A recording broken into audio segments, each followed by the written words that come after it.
Assalamualaikum warahmatullahi wabarakatuh.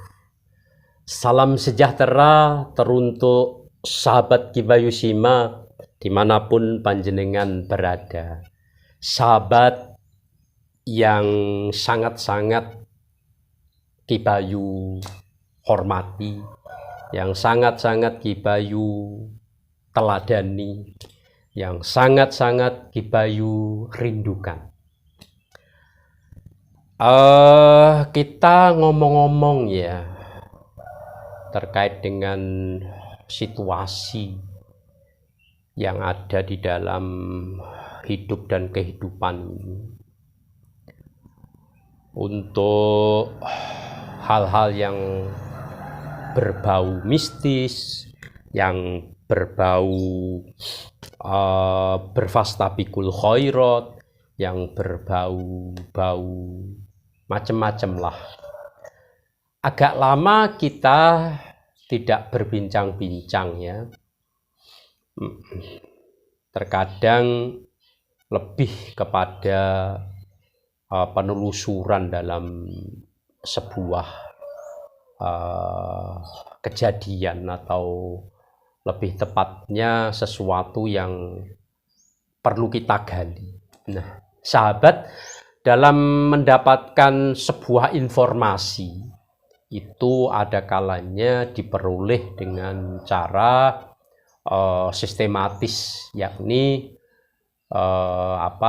dibuatlah sebuah riset, penelitian, mengumpulkan data, mendapatkan informasi-informasi itu baik dalam data primer, sekunder.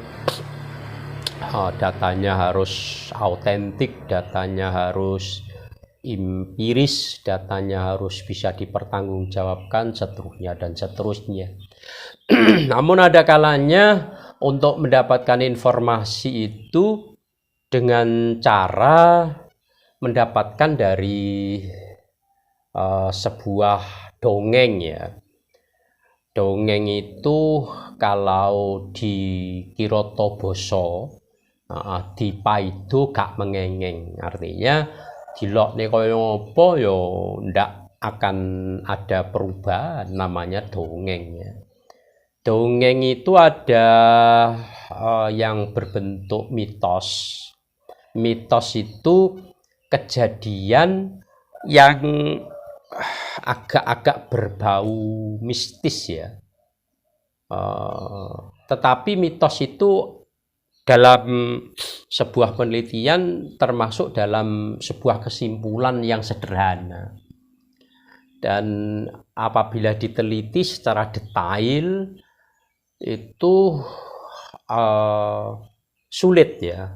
Ya sulit sekali karena seperti menghayal begitu. Tetapi ini tidak salah. Seperti mitos ada dewa, ada kekuatan yang sangat luar biasa di alam yang tidak bisa kita jangkau. Tetapi boleh ya, mitos itu boleh, dan kita tidak boleh melawan, tidak boleh memaido ya, mencemooh dengan adanya mitos. Apabila diteliti secara empiris, secara detail ya, bisa dipertanggungjawabkan ya, monggo diteliti. Adakah sebetulnya dewa Zeus itu, adakah sebetulnya dewa Wisnu itu sang yang menang, dewa guru Narada, seterusnya dan seterusnya. Dan itu melekat di masyarakat, yaitu melekat di kita. Dan nyatanya sampai sekarang tetap itu mitos itu dilestarikan. Ada pula dongeng itu dalam bentuk legenda. Ini lebih agak akurasi, lebih keakuratannya legenda ini lebih bisa terukur. Sulit untuk menolaknya, seperti Banyuwangi ya. Banyuwangi karena adanya fitnah dari seseorang yang istrinya selingkuh, kemudian akhirnya dibunuh, dan pernyataan terakhir ya, kalau air yang digunakan ini nanti untuk memandikan mayat atau dibuang ke sungai, itu airnya berbau amis, berbau tidak sedap, maka yang salah adalah istrinya. Jika berbau harum, maka sebetulnya istri itu tidak melakukan perselingkuhan. Yang terjadi ternyata airnya itu berbau harum, yang bahasa Jawanya wangi, maka tempat tersebut kelak dinamakan Banyuwangi. Begitu juga Danau Toba ya. Danau Toba, Toba itu ya anak seseorang ya, yang tidak boleh diwanti-wanti oleh ayahnya, tidak boleh membuka itu ya. Ternyata anaknya melanggar dan terjadilah sebuah danau yang disebut dengan Danau Toba. Ada lagi Sangkuriang, ada lagi lain sebagainya, itu legenda kejadian yang menyebabkan namanya suatu tempat. Ada lagi yang namanya fabel, sahabat. Fabel itu juga masuk dalam dongeng, tapi lebih menceritakan kehidupan hewan ya, seperti kancil nyolong timun, kancil mencuri ketimun ya, kemudian apalagi itu angsa ya, angsa yang bersama dengan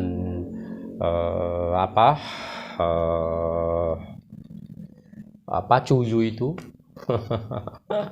bersama dengan itu ya, kemudian menolong ikan, ada semut yang berbicara, itu masuk dalam fabel dan lain sebagainya lah. Nah, kemudian yang sekarang itu diadakan penyelidikan, diadakan sebuah riset, para ahli peneliti untuk meneliti sesuatu dengan sistem cara yang lebih intelek ya, lebih rasional. Diadakan kita mengambil karena adanya masalah ya, misalkan Ponorogo, misalkan Ki Bayu kan Ponorogo. Ponorogo dilihat dari namanya Ponorogo. Pono itu pono ing pawawas, sempurna ya, sempurna, bijaksana. Kemudian rogo itu badan, awak, badan yang telah sempurna. Itu diadakan penyelidikan, nama itu diambil dari kesepakatan antara Patih Selo Aji ya, Patih Selo Aji, Ki Ageng Mirah, kemudian Bathara Katong, dan abdi dalem Prabu Brawijaya V ya, yang mengadakan pertemuan setelah antara pertempuran antara Ki Ageng Kutu dengan kelompok Bathara Katong di Pelampitan sana. Ada tempatnya itu ya, menggelar gelaran gitu, disepakati namanya Ponorogo. Pramonorogo awalnya ya, Pramonorogo menjadi Ponorogo. Nah, juga ada pembagian setelah itu, pembagian wilayah ya, pembagian wilayah yang ada di Ponorogo ini, seperti ada namanya Kepatian ya. Kepatian itu tempatnya para patih, kemudian Singosaren itu tempatnya para kerabat atau keluarga raja, keluarga Bathara Katong untuk bermain ya, Singosaren, Singosari. Kemudian ada namanya Setono ya, Setono. Sentono itu keluarga Setono Bathara Katong sekarang ada ada kadipaten ya, kadipaten itu tempatnya para adipati, ada Rono Sentanan. Nah, Rono Sentanan itu wilayah yang diberikan oleh Bathara Katong kepada abdinya ya, kepada pengawalnya atau prajuritnya yang bersama-sama untuk menaklukkan Ki Ageng Kutu. Ada lagi yang namanya Purbosuman ya, ada lagi yang namanya Rono Sentanan, kemudian Niten, ada lagi yang namanya nama-nama desa di Ponorogo ini diambil dari nama-nama prajurit Bathara Katong. Nah, ini yang tertarik kita, ada beberapa pendapat seperti Purbosuman ya. Purbosuman itu ada sebuah makam ya yang namanya makam Jati Sulur. Jati Sulur itu dipercayai, ini masuk mitos, legenda, fabel atau jenis apa ya, yang jelas sampai sekarang dilestarikan. Kalau fabel bukan sih ya, mitos boleh masuk, kemudian legenda juga boleh masuk, atau masuk kedua-duanya lah ya. Di data empirisnya juga masuk pula ya, ada seseorang yang menyelidiki terkait dengan nama-nama desa awal di Ponorogo ini, Rono Sentanan, Purbosuman, Mangunsuman, dan lain sebagainya. Itu menurut penelitian yang didapatkan, nama-nama desa itu adalah nama-nama punggawa ya. Ada kalanya nama punggawa prajuritnya Bathara Katong seperti Rono Sentanan itu ya, Rono Setono, kemudian sekarang menjadi Rono Sentanan. Ada Purbosuman, itu karena kerabat Bathara Katong yang bernama Purbosumo ya, kemudian menjadi kelurahan namanya Purbosuman. Namun di Purbosuman sendiri yang ada makam yang Purbosumo itu diceritakan turun-temurun sampai sekarang. Pak RW Rohmat juga para pengurus yang mengurusi Jati Sulur itu berkeyakinan, berpendapat, bahkan ada bukunya yang diceritakan setiap malam Jumat Pon di bulan Selo ya, di sana berdirinya Purbosuman ya, kelurahan Purbosuman ini karena ada seorang pangeran yang bernama Purbonegoro dan abdinya yang bernama Kusumo. Ada tongkat yang ditancapkan di suatu tempat yang sekarang tumbuhlah yang namanya Jati Sulur itu. Ada 3 jati yang ada di makam Jati Sulur. Yang timur itu ya, yang timur itu dinamakan Jati Wetan, yang dekat makamnya yang Purbosumo itu namanya Jati Tengah, sedangkan yang barat jalan, yang barat jalan itu namanya Jati Kulon atau Jati Barat. Ada 3 jati. Kalau sahabat ingin ke sana itu Jalan Basuki Rahmat ya, terminal lama, ada SMP 2 itu ke barat, kiri jalan masuk ya ke selatan, itulah tempatnya makam Jati Sulur atau makam Purbosumo.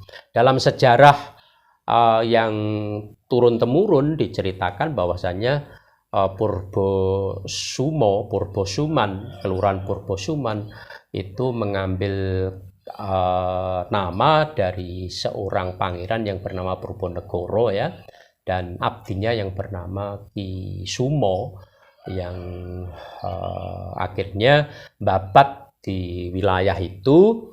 Akhirnya untuk menghormati perjuangan Pangeran Purbonegoro dan abdinya yang bernama Ki Sumo, maka tempat itu dinamakan Purbosuman. Nah, itu boleh karena data ada ya, data ada, cerita turun temurun, dan penyelidik boleh aja mengadakan penelitian berdasarkan data nama-nama desa awal Ponorogo berdiri. Purbosuman adalah Ki Purbosumo yang menjadi salah satu di antara punggawa Bathara Katong, sehingga wilayah itu dinamakan, desa itu dinamakan desa atau kelurahan Purbosuman.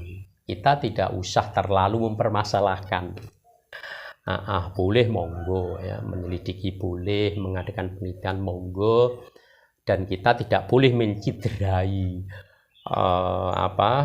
mitos yang ada, monggo ya, monggo. Nah, dikisahkan pada malam itu, diceritakan ya, pada malam Jumat Pon bulan Selo itu diadakan bersih desa di sana, diadakan pawai tumpeng ya, dan obor yang luar biasa. Karang Taruna dan masyarakat yang ada di Kelurahan Purbosuman itu dari balai desa sampai ke makam. Di sana kemudian ada pembacaan gending ya, macopat yang berisi pitutur-pitutur luhur, kemudian dibacakan kisah berdirinya Kelurahan Purbosuman. Ada tumpengan ya, ada tumpengan yang dibawakan oleh para RW, luar biasa sekali, diundang para warok ya. Kemudian diakhiri dengan pentas seni, ada campur sari ya, ada musik yang ada di sana melestarikan budaya yang adiluhung. Nanti kita shot ke sana ya, makam Ki Jatisulur ya. Kita shot ke sana. Nah, berikutnya karena ini tidak itu aja ya, janjilah Ki Bayu kita shot ke sana. Ini pekerjaan Ki Bayu ya. Dari tempat ke tempat yang lain, dari kegiatan-kegiatan yang lain, senyampang diberi kesehatan, senyampang tidak ada acara yang tidak bisa ditinggalkan, begitu dan begitu seterusnya. Maka ini ya tetap ya dukung Ki Bayu Sima, subscribe itu gratis ya. Kalau yang di sini ya, di bawah ini warnanya masih merah, berarti belum subscribe. Kemudian like itu yang jempol itu ya, like. Boleh dibunyikan loncengnya itu, boleh di-share ya, di-share ke teman yang lainnya, sahabat kerabat yang lainnya. Boleh di komen ya, boleh di komentarnya sini, monggo komennya apa, kelebihannya apa, keuntungannya apabila itu dilakukan. Nah, yang jelas tetap ya semangatnya Ki Bayu semangat.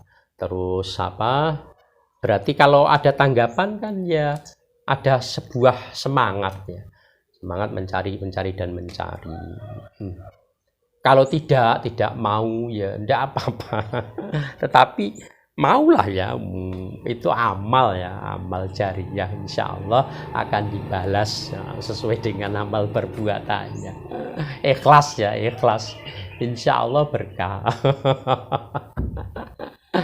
Oke ya, fungsinya kalau subscribe bunyikan lonceng ya, setiap kali Ki Bayu mengupload kontennya, mengupload videonya, pasti panjenengan kita kasih informasi ya, muncul begitu. Kalau dilihat, kalau tidak ya enggak apa-apa sih. Sekarang kan luar biasa ya, fasilitas apa yang tidak ada di dunia ini, mau apa yang kita tidak bisa ya, semuanya ada, luar biasa. Kata Yai Abdul Mujib ya, dari Langitan Tuban kemarin ya, semakin lama pekerjaan kita itu semakin mudah atau semakin sulit, pertanyaan beliau. Semakin sulit atau semakin mudah? Ini pertanyaan yang kalau kita jawab mudah, nyatanya ya seperti ini ya, kita jawab sulit, nyatanya ya seperti ini. Jawabnya ya sesuai dengan kenyataan aja. Banyak yang menjawab semakin sulit, ternyata kurang benar. Pekerjaan kita sekarang itu semakin mudah. Kita ambil contoh saja di sawah ya. Dulu di sawah namanya ngebyah itu ya, mencangkul setelah panen itu mempekerjakan banyak orang ya, harus ada sarapan, harus ada makan siang, seterusnya dan seterusnya. Sekarang tinggal manggil aja tukang bajak, satu orang selesai. Tidak perlu waktu lama. Satu contoh yang lainnya dalam pendidikan ya. Dalam pendidikan Pak Nadiem itu Menteri Pendidikan ya.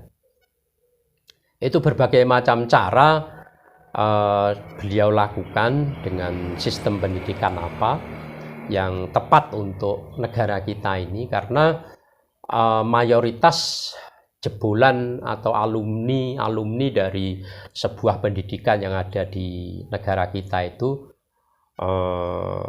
outputnya belum bisa langsung siap kerja, siap di pasar bursa kerja sana. Masih harus buktinya ya sekolahnya di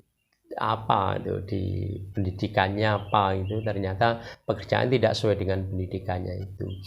Ada kurikulum 13, ada sistem daring ya, ada sistem luring, ada sistem-sistem yang luar biasa. Itu inovasi-inovasi. Kalau sesuai dengan Undang-Undang Nomor 32 ya, tahun 2003 ya, tahun 2003 itu pemerintah daerah diberi kekuasaan untuk mengatur bagaimana pendidikannya. Namun tetap kita mengacu pada yang ada. Sebentar ya, merokok dulu.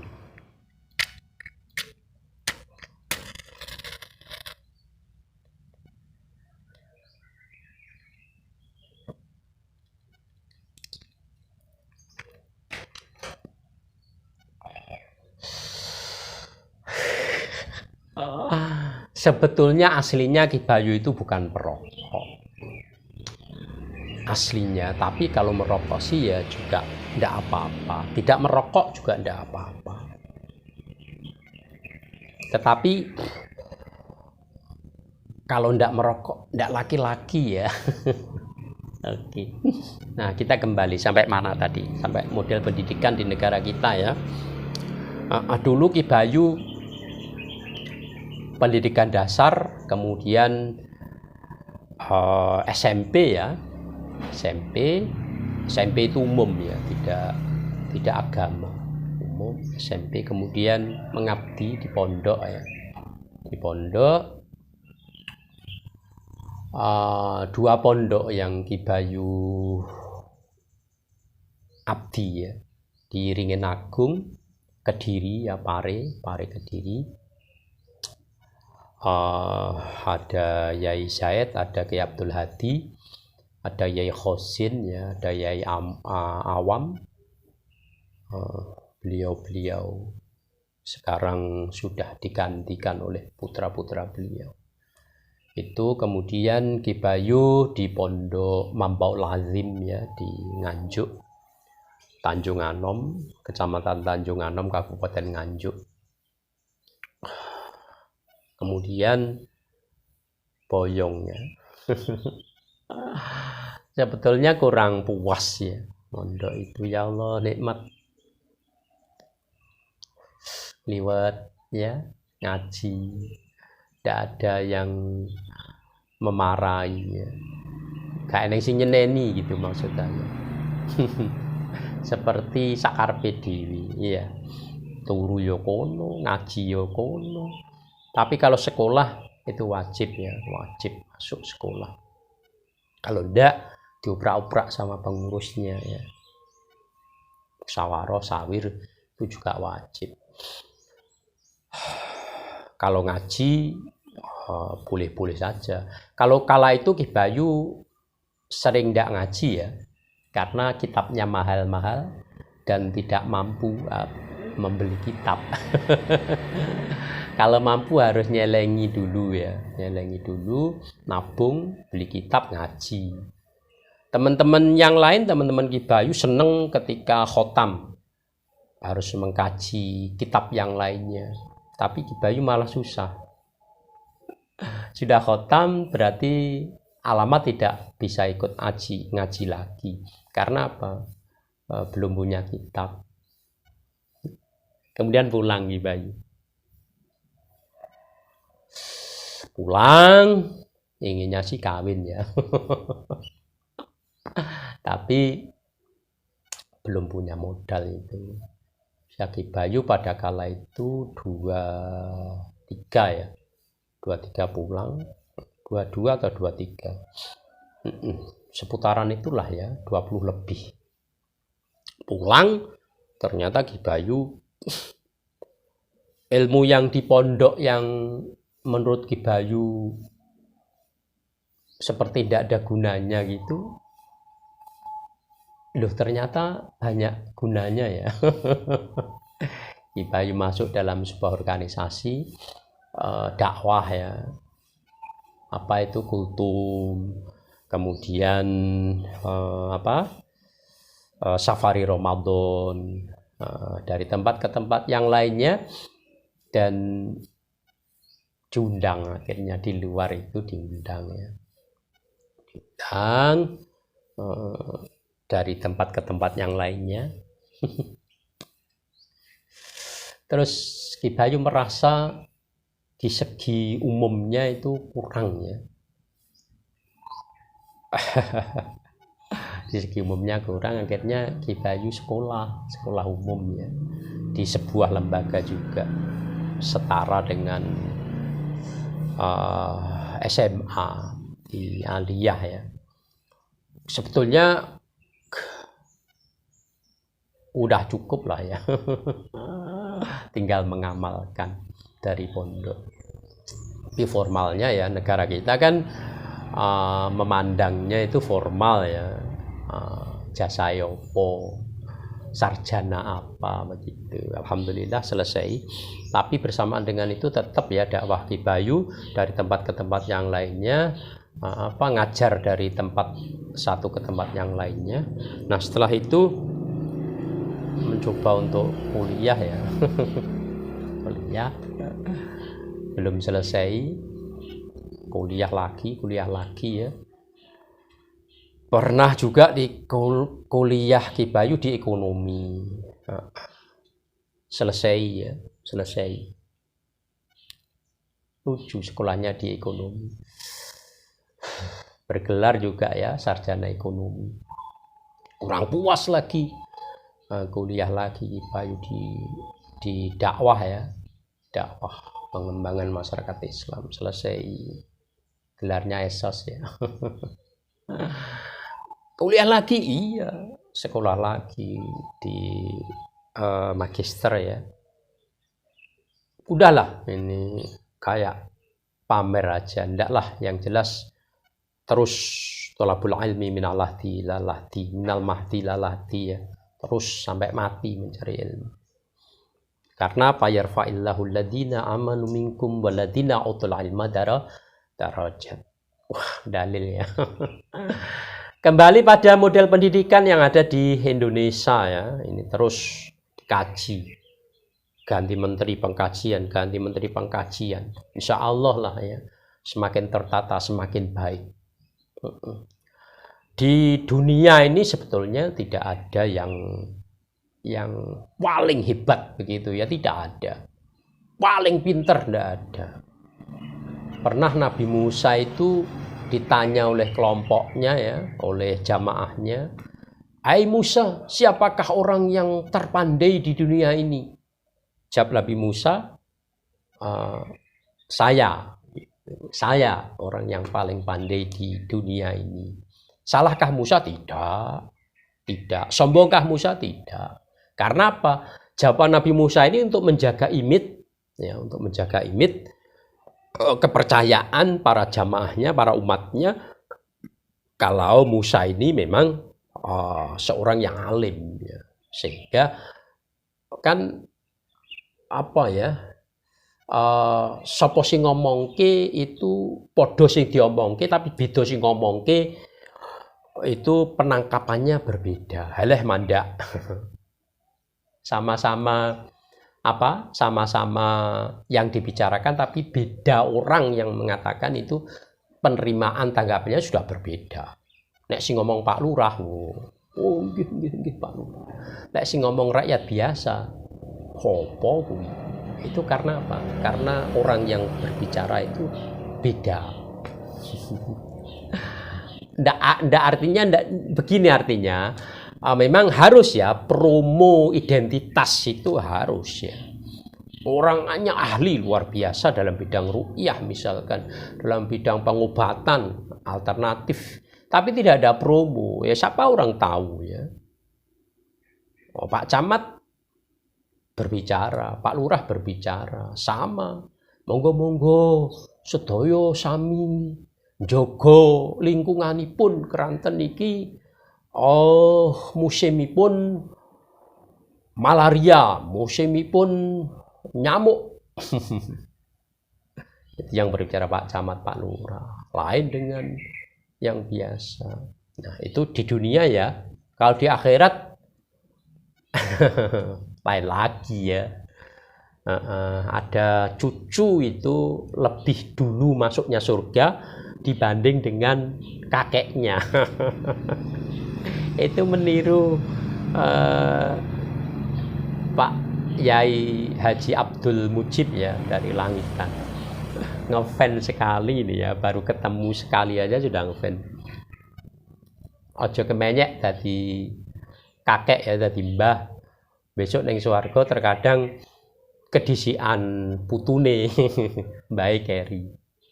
Karena dunia akhirat itu beda dengan dunia ya. Kalau di akhirat Pak Lurah, Pak Camat, Pak Bupati, Gubernur itu diberi kesempatan dalam sebuah acara untuk mengadakan sambutan, yang memberi sambutan. Kalau kita enggak. Itu di dunia. Besok di akhirat terkadang bupatinya itu masuk surganya belakangan, rakyatnya lebih dulu. Ya maklum, karena banyak urusan bupati. Kata beliau loh ya ini. Ada kalanya Ustadz, kiai sama santrinya itu masuk surganya lebih dulu, kiainya daripada santrinya. Keliru. Oh iya, keliru. Ada kalanya lebih dulu santrinya setelah kiainya. Contoh aja kok nesu ya, contoh aja kok marah. Oke, itu ya. Jadi di dunia ini tidak ada yang luar biasa. Ketika Musa menyampaikan seperti itu ya, ternyata diperingatkan oleh Allah, wahai Musa, ada orang yang lebih pintar daripada sampean. Ngerokok ndak, ngopi ndak, enak ya. Ngopi dulu. Mantap. Kopi itu katanya kalau mengenai mata jadi buram ya. Ya. Kopi nek ngenai moto burek.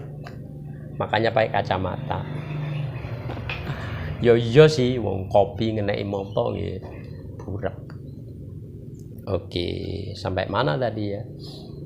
Akhirnya Nabi Musa mencari dengan santrinya ya, seseorang, ketemulah namanya Nabi Khidir ya. Nabi Khidir itu luar biasa sekali.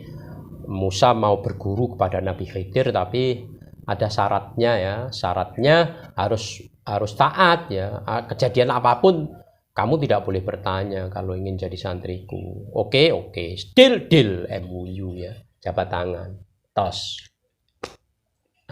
Oke, ternyata dalam perjalanan ada beberapa kejadian yang menurut Musa itu di luar nalar. Ada anak ganteng ya, ganteng seperti Ki Bayu. Ki Bayu masuk ganteng loh ya. Dipegang, diuntir kepalanya, mati. Gimana?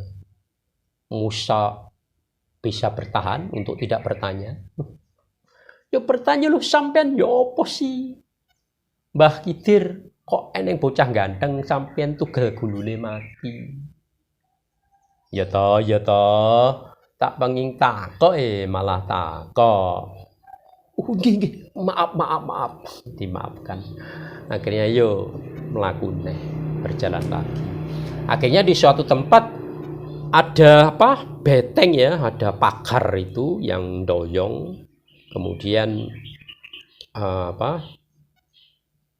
pagar itu dibangun ya, diluruskan lagi.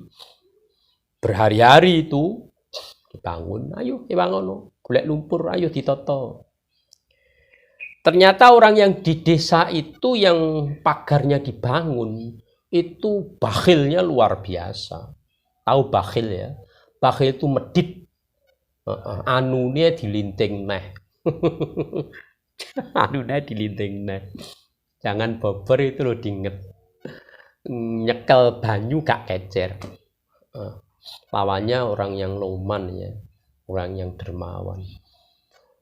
Katanya orang yang bakhil itu ba'idun minan nas, jauh dari manusia, ba'idun minallah, jauh dari Allah, dan qaribu minan nar, dekat dengan neraka. Beda dengan orang yang loman dermawan ya, dekat dengan manusia, dekat dengan Allah, dekat dengan surga, jauh dari neraka. Monggo dipilih yang mana?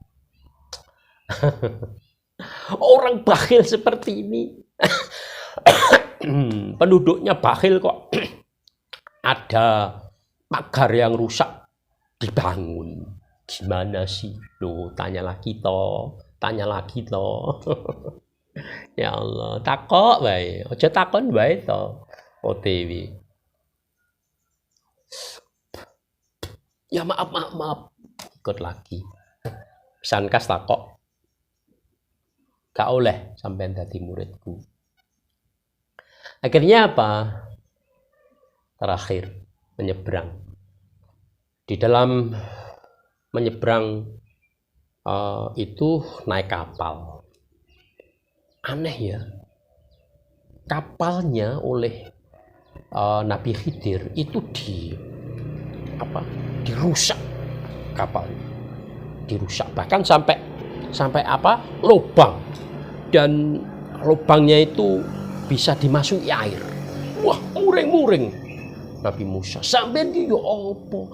Nek iki sampai perahu iki bocor, sampai kelebunan banyu, awake dhewe sakmene kabeh iki kerem mati. Ya toh.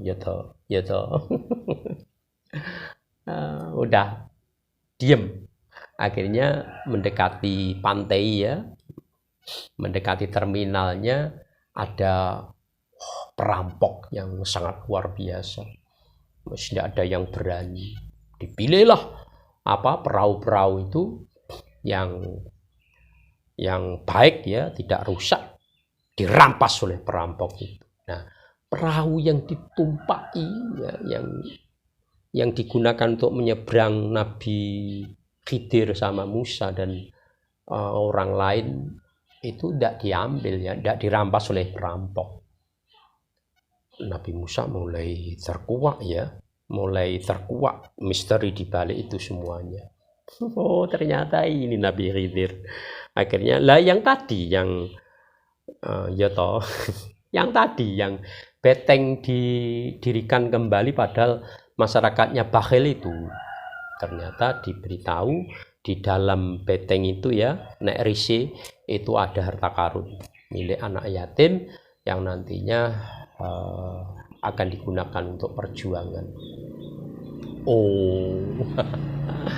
Nah, kalau tadi yang cah ganteng tadi, yang anak ganteng tadi dibunuh, ini besok akan menjadi Kalau terus hidup akan menjadi anak yang durhaka kepada kedua orang tuanya.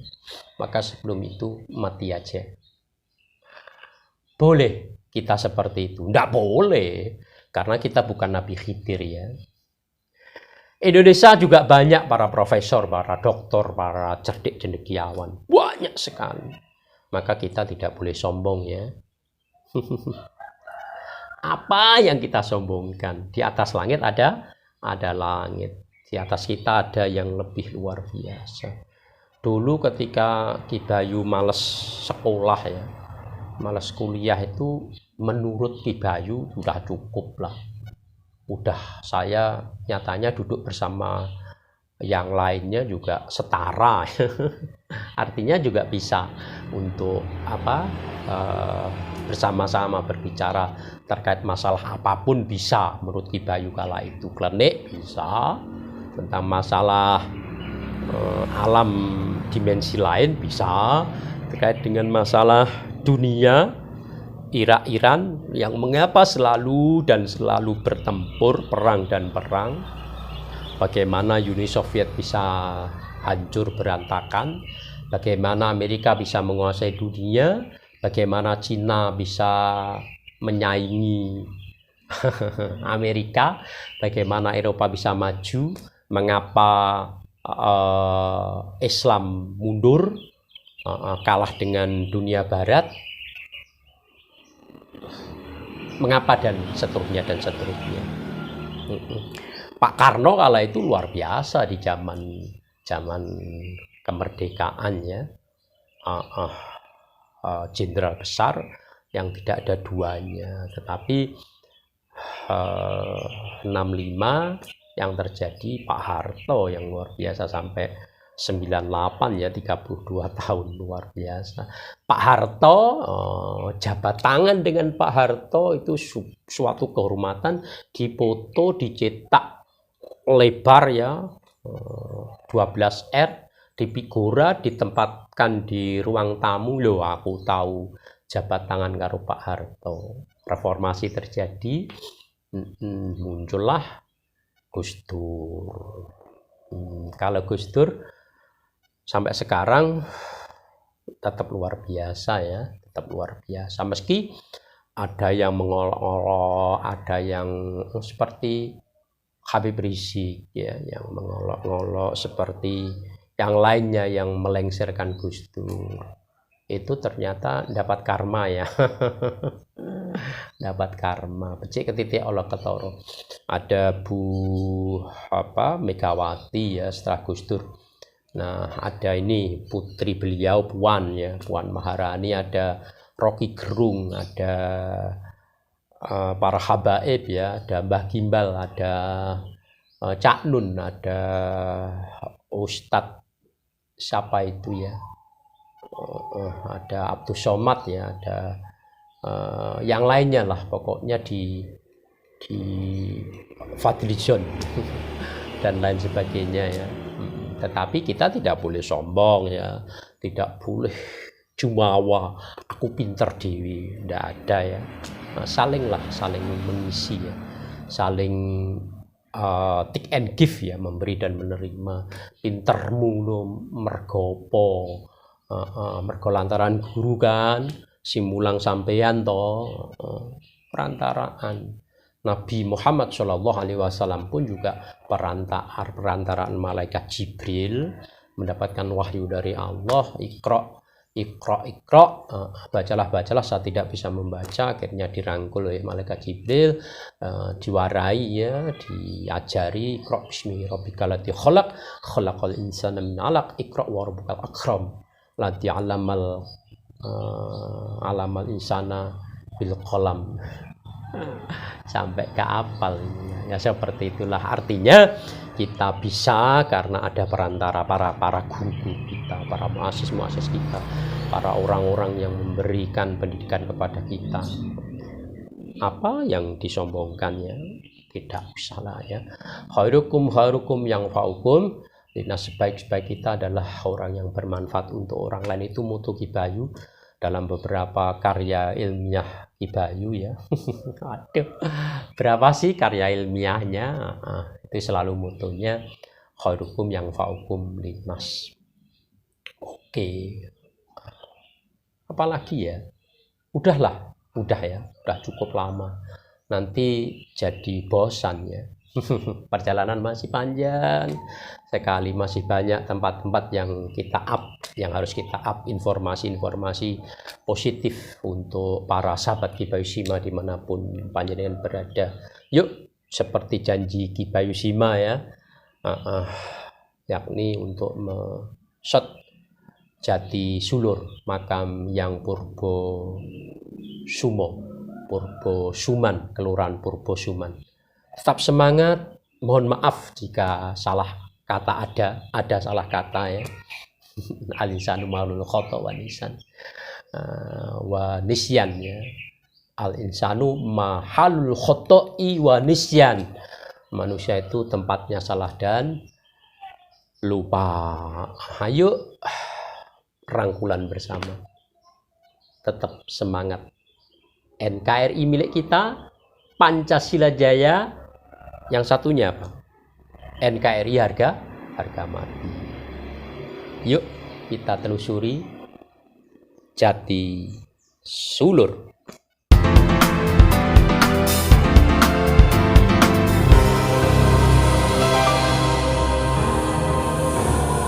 Makam Ki Ageng Jati Sulur.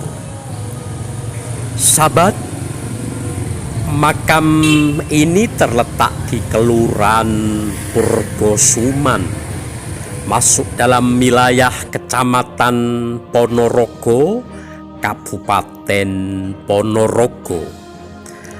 Nampak di makam dalam ada 2 makam yang dibatasi dengan pagar, diciptakan sedemikian rupa dengan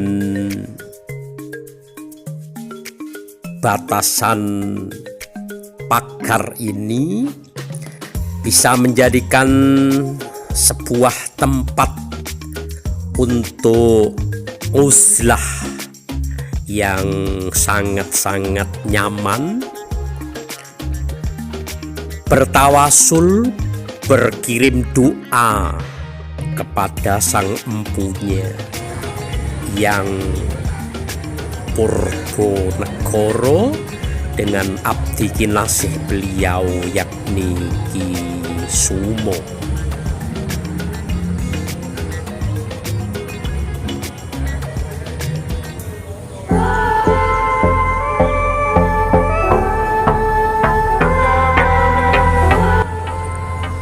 Makam ini sangat-sangat terpelihara sekali sahabat.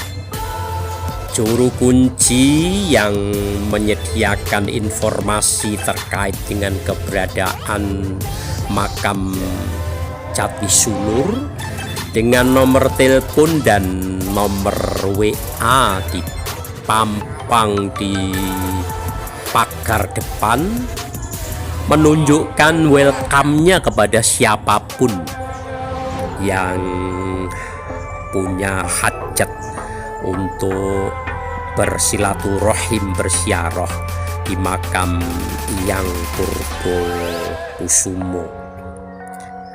Nah, mengapa makam ini dinamakan Jati Sulur sahabat? Karena ada 3 jati yang ada di sana yang usianya sudah berabad-abad, yakni Jati Wetan, Jati Tengah, dan Jati Kulon.